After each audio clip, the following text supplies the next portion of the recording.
കണ്ണട ഉണ്ടാകുന്നത്. കാരണം വെയിലുള്ള വശത്തേക്ക് നോക്കുമ്പോൾ കണ്ണ് ഇത് അടിക്കുന്നു.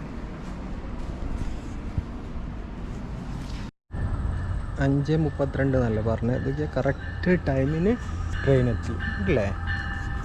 എന്താണ് ഇത്? കാനഡയ്ക്കുള്ളിൽ ഒരു മെട്രോ ലിങ്ക് എന്ന് പറഞ്ഞിട്ടുള്ള സർക്കാരിൻ്റെ ഏജൻസി റൺ ചെയ്യുന്നതാണ്. ഇവിടെയുള്ള സീറ്റിങ്ങൊക്കെ ഈ ടൈപ്പ് സീറ്റിങ്ങാണ് ഓരോ സ്ഥലത്തും വരുന്നത്. നമുക്കതിൽ കയറാം. 3 നിലയാണുള്ളത്. താഴത്തെ നില, പിന്നെ സെൻറ്റർ, പിന്നെ ഏറ്റവും അപ്പർ കിട്ടും. നമുക്ക് നോക്കാം.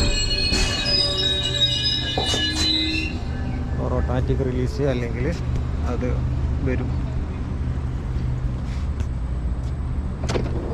ഓട്ടോമാറ്റിക്കായിട്ട് ഓപ്പണായി നമുക്ക് കയറാം.